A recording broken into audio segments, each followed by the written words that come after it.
Hello दोस्तों, मैं हूं पवन कुमार। आप सभी का स्वागत है मेरे यूट्यूब चैनल सरकारी परीक्षा में। दोस्तों, ये साइंस का पार्ट सेकंड है। दोस्तों, इससे पहले मैं पार्ट वन और करा चुका हूं। उस पार्ट का लिंक आपको डिस्क्रिप्शन बॉक्स में मिल जाएगा। दोस्तों, आज हम साइंस के 30 महत्वपूर्ण प्रश्नों को पढ़ने वाले हैं। दोस्तों, ये सभी प्रश्न कहीं ना कहीं एग्ज़ाम में पूछे गए हैं। तो दोस्तों, शुरू करते हैं। पहला क्वेश्चन है दोस्तों पहला क्वेश्चन है दोस्तों, एक फरवी में कितने मीटर होते हैं? दोस्तों, कितने मीटर होते हैं? 10⁻⁻⁹मीटर, 10⁻15 मीटर, या 10⁻⁻4 मीटर, या फिर 10⁻⁻15 मीटर। दोस्तों, इसका जो राइट आंसर है वो है 10⁻⁻15 मीटर। अगला क्वेश्चन है दोस्तों, सही कथन छाटिए। चाल व वेग दोनों में दिशा व परिमाण होते हैं। तो दोस्तों, चाल में दोस्तों क्या होता है? उस चाल में सिर्फ परिमाण होता है, ठीक है, परिमाण होता है।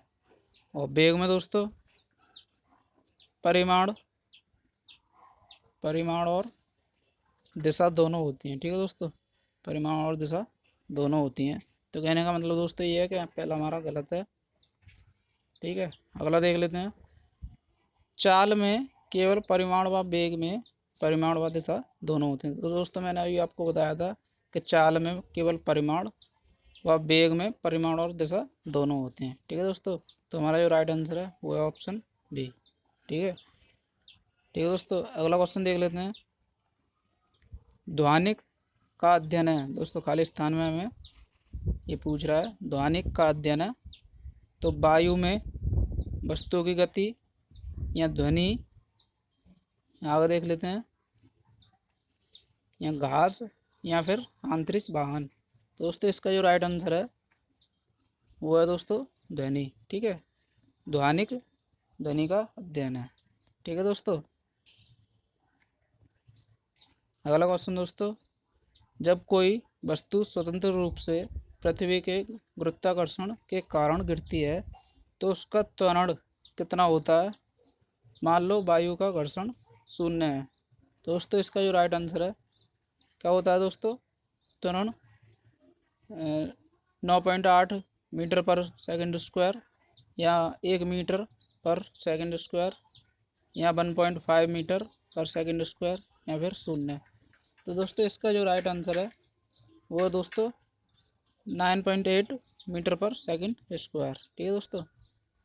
अगला क्वेश्चन है दोस्तों, बैरोमीटर यंत्र से वायुमंडलीय मापा जाता है।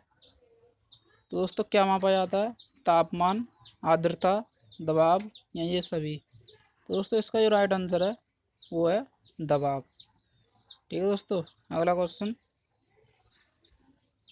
खाली स्थान है दोस्तों को पारसेक इकाई में मापा जाता है। तो दोस्तों, किसको मापा जाता है? तारों में घनत्व, अंतरिक्ष की दूरी, आकाशपिंडीय आकाशीय पिंडों की चमक, या फिर विकास विकाल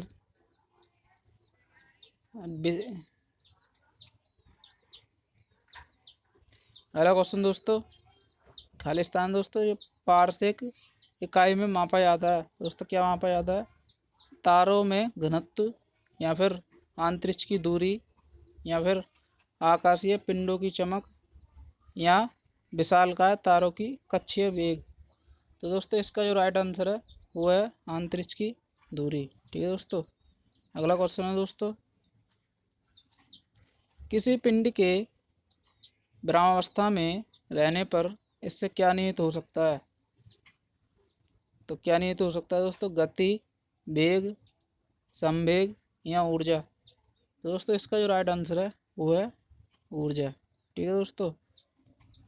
अगला क्वेश्चन दोस्तों, किसी व्यक्ति की आंखें काली, भूरी अथवा नीले रंग की हो सकती हैं तो इसके खालिस्तान है दोस्तों यहाँ पे। तो इसके में उपस्थित रंजक के ऊपर निर्भर करता है। तो दोस्तों, किसके ऊपर निर्भर करता है?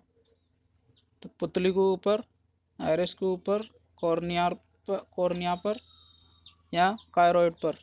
दोस्तों, इसका जो राइट आंसर है वो है आयरिस, ठीक है दोस्तों। अगला क्वेश्चन है दोस्तों, एक परिशुद्ध घड़ी 3 बजे का समय प्रदर्शित कर रही है। ठीक है, घंटे की सुई के 135 अंश घूमने के बाद समय होगा।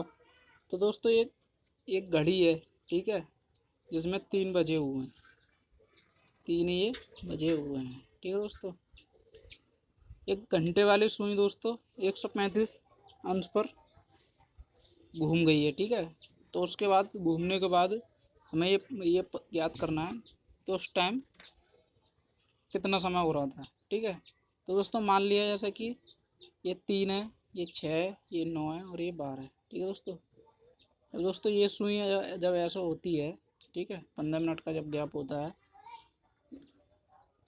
तो दोस्तों ये 90 अंश का कोण बनता है। ठीक है दोस्तों, तो दोस्तों 3 से जब ये 6 जाएगी, ठीक है, 3 से जब ये 6 जाएगी तो ये 90 अंश का कोण बनेगा। ठीक है, और 3 से अगर 9 जाएगी तो दोस्तों ये 180 अंश का कोण बनेगा। हमें दोस्तों सुई कितनी घुमानी है, 135 अंश घुमानी है। ठीक है, तो दोस्तों यहाँ से 90 अंश तो ये हो गई, ठीक है, और 7 और ये 8। ठीक है, तो दोस्तों इसका आधा करेंगे तो 45 हो जाएगा, 45 और 90 135। ठीक है दोस्तों, तो ये सुई कहाँ आ रही है दोस्तों, यहाँ आ रही है बीच में। तो दोस्तों यहाँ अभी हमें ये नहीं पता कि 8 बजे हैं या 7 बजे हैं। ठीक है दोस्तों, तो इसमें दोस्तों ना तो अभी 7 बजे हैं ना 8 बजे हैं। तो कहने का मतलब दोस्तों ये है कि ये वाली सुई हमारे पास यहाँ थी। ठीक है, तो दोस्तों जब बीच में सुई होती है, ठीक है, तो जो मिनट वाली सुई होती है दोस्तों, वो ये इनका जो गैप होता है दोस्तों, ये 1 घंटे में 5 मिनट का गैप होता है। ठीक है, जब दोस्तों ये मिनट वाली सुई जब पूरा एक घंटा घूमेगी, पूरे 1 घंटे घूमेगी, ठीक है, जब ये 7 से 8 पहुँचेगी, ठीक है, तो दोस्तों ये आधी घूमी हुई है, आधी। ठीक है, तो यहाँ से दोस्तों जब ये सुई घूमेगी तो दोस्तों ये यहाँ आकर रुक जाएगी। ठीक है, जब ये बीच में पहुँचेगी, और दोस्तों ये सुई अगर ये यहाँ पहुँचेगी सीधे, ठीक है, तब ये 8 पर पहुँचेगी। दोस्तों कहने का मतलब ये है कि हमारे पास जो टाइम है, ठीक है, वो 7:30 हो जाएगा। ठीक है, जो कि ऑप्शन ए है। ठीक है दोस्तों, ये हमारा राइट आंसर है। अगला क्वेश्चन दोस्तों, यदि एक पिंड को जमीन से एक निश्चित ऊंचाई से गिराया जाए तो जब यह जमीन से आधी ऊंचाई पर होगा तो इसमें क्या होगा दोस्तों, केवल गतिज ऊर्जा होगी, केवल स्थैतिक ऊर्जा होगी, या ए और बी दोनों होंगे, या उपरोक्त में से कोई नहीं। तो दोस्तों इसका जो राइट आंसर है वो है केवल गतिज ऊर्जा होगी। ठीक है दोस्तों, अगला क्वेश्चन, एक व्यक्ति कृत्रिम उपग्रह में भारीनता का अनुभव करता है क्योंकि पृथ्वी के कारण लगा आकर्षण बल है, तो सभी स्थानों पर शून्य है, या चंद्रमा के कारण आकर्षण बल संतुलित है, या फिर अभिकेंद्र बल बराबर है। तो दोस्तों इसका जो राइट आंसर है वो है अभिकेंद्र बल बराबर है। ठीक है दोस्तों, आगे देख लेते हैं दोस्तों। अगला क्वेश्चन दोस्तों, ब्लॉटिंग पेपर द्वारा स्याही के अवशोषण का कारण है। दोस्तों क्या कारण है, स्याही की श्यानता, केशिका क्रिया का गुण, या फिर विसरण, या अपवर्तन। तो दोस्तों इसका जो राइट आंसर है वो है केशिका क्रिया का गुण। ठीक है दोस्तों, अगला क्वेश्चन है दोस्तों, धातुएं विद्युत की अच्छी चालक होती हैं क्योंकि वे मूल्यवान होती हैं, वे अयस्क से बनी होती हैं, वे मुक्त इलेक्ट्रॉन धारण करती हैं, या उनमें उच्च गलन बिंदु होता है।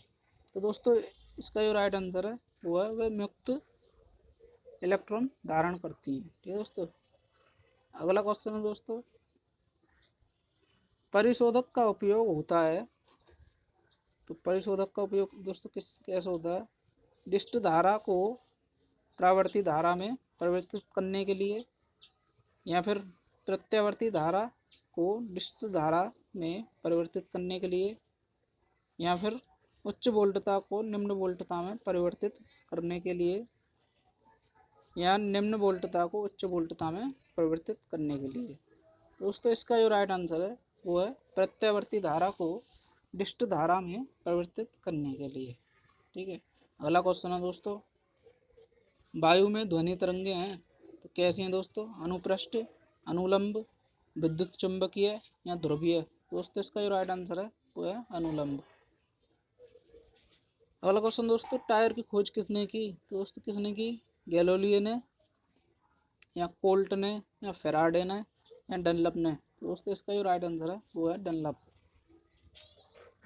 अगला क्वेश्चन दोस्तों, सापेक्षता का सिद्धांत किसने प्रतिपादित किया?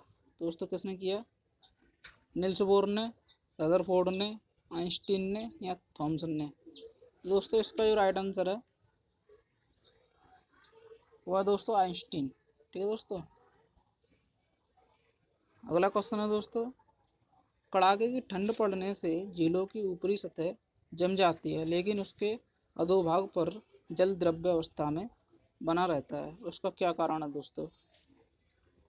तो ऑप्शन चमत्कार, या फिर 4 सेंटीग्रेड पर पानी का घनत्व अधिकतम होता है, या बर्फ ऊष्मा का कुचालक है, या उपरोक्त में से कोई नहीं? तो दोस्तों इसका जो राइट आंसर है वो है बर्फ ऊष्मा का कुचालक होती है। ठीक है दोस्तों। अगला क्वेश्चन दोस्तों, डायनामो एक युक्ति है जो परिवर्तित करती है। दोस्तों क्या परिवर्तित करती है? सौर ऊर्जा को विद्युत ऊर्जा में, यांत्रिक ऊर्जा को विद्युत ऊर्जा में, या फिर चुंबकीय ऊर्जा को विद्युत ऊर्जा में, या उपरोक्त में से कोई नहीं? दोस्तों इसका जो राइट आंसर है वो है यांत्रिक ऊर्जा को विद्युत ऊर्जा में। ठीक है दोस्तों। आगे देख लेते हैं दोस्तों। अगला क्वेश्चन दोस्तों, स्वच्छ आकाश में नीले रंग का कारण है। दोस्तों क्या कारण है? प्रकाश का विवर्तन, या प्रकाश का प्रकीर्णन, या प्रकाश का परावर्तन, या प्रकाश का अपवर्तन? तो दोस्तों इसका जो राइट आंसर है वो है प्रकाश का प्रकीर्णन। ठीक है दोस्तों। अगला क्वेश्चन है दोस्तों, रात्रिदर्शी उपकरणों में निम्न में से किस प्रकार की तरंगों का प्रयोग किया जाता है? तो किस प्रकार के तरंगों का प्रयोग किया जाता है? छह किरणें, या फिर अवरक्त तरंगे, या सूक्ष्म तरंगे, या रेडियो तरंगे? तो दोस्तों इसका जो राइट आंसर है वो है रेडियो तरंगे। ठीक है दोस्तों। अगला क्वेश्चन है दोस्तों, प्रति यूनिट क्षेत्रफल पर कार्यरत बल को कहा जाता है। तो दोस्तों क्या कहा जाता है? दबाव, निस्पंदन, संपीड़न, या अनुप्रयोग? तो दोस्तों इसका जो राइट आंसर है वो है दबाव। ठीक है दोस्तों।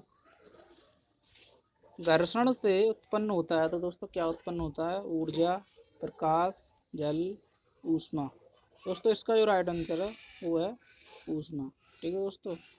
अगला क्वेश्चन दोस्तों, ध्वनि के, दोस्तों खाली स्थान में हमें भरना है। ठीक है। ध्वनि के माध्यम से मगन कर सकती है। क्या मगन कर सकती है? केवल गैस, केवल तरल, केवल ठोस, या ये सभी?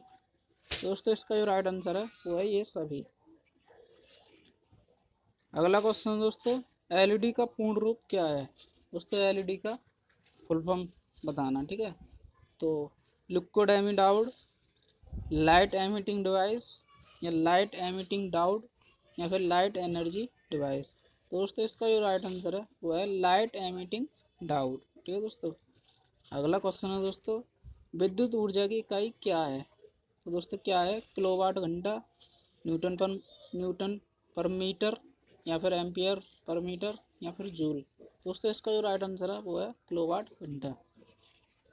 अगला क्वेश्चन दोस्तों, न्यूटन के गति के तीसरे सिद्धांत के अनुसार दोस्तों एक पिंड अपनी स्थिरता या गति की प्रारंभिक स्थिति को बनाए रखता है, या एफ ए बराबर एम ए, या त्वरण बराबर वेग में परिवर्तन बटे समय, या फिर प्रत्येक क्रिया के लिए समान और विपरीत प्रतिक्रिया होती हैं? दोस्तों इसका जो राइट आंसर है वह ऑप्शन डी, प्रत्येक क्रिया के लिए समान और विपरीत प्रतिक्रिया होती है। ठीक है दोस्तों। अगला क्वेश्चन, मानव कान के लिए निम्नलिखित में श्रव्य आवृत्ति रेंज कौन सी है? तो दोस्तों कौन सी है? 10,000 हर्ट्ज से 20,000 हर्ट्ज, या फिर 20,000 से 40,000, या फिर 10,000 से 10,000, या फिर 20 से 20,000? दोस्तों इसका जो राइट आंसर है वो है 20,000 हर्ट्ज से 20 हर्ट्ज से 20,000 हर्ट्ज तक। ठीक है दोस्तों, आगे देख लेते हैं दोस्तों।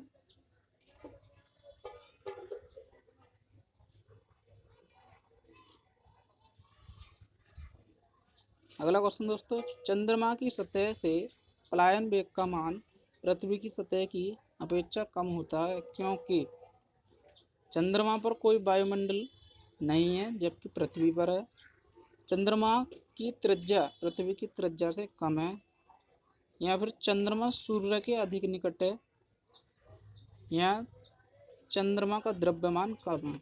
दोस्तों इसका जो राइट आंसर है वो है चंद्रमा का द्रव्यमान कम है। ठीक है दोस्तों, अगला क्वेश्चन है, एक साइकिल चालक को प्रारंभ से अधिक बल क्यों लगाना पड़ता है? क्यों लगाना पड़ता है दोस्तों? क्योंकि साइकिल के पहिए जाम हो जाते हैं, या चालक जड़त्व पर विजय पाने के लिए अधिक बल लगाता है, या फिर प्रारंभ में घर्षण अधिक होता है, या उपरोक्त में से कोई नहीं। दोस्तों इसका जो आंसर है वो आपको दोस्तों कमेंट बॉक्स में बताना है। ठीक है दोस्तों, आगे देखते हैं। दोस्तों आपका पार्ट 2 यहीं समाप्त होता है। दोस्तों आपके लिए मैं डेली 30 क्वेश्चंस लाता रहूँगा। दोस्तों अगर आपको इसकी PDF फाइल चाहिए तो आप इस व्हाट्सअप नंबर पर मैसेज करें। दोस्तों अगर वीडियो अच्छी लगी हो तो वीडियो को लाइक करें, शेयर करें एंड चैनल को सब्सक्राइब करें और बेल आइकन जरूर दबाएं, जिससे कि आने वाली सभी वीडियो का नोटिफिकेशन आपको मिलती रहे। धन्यवाद।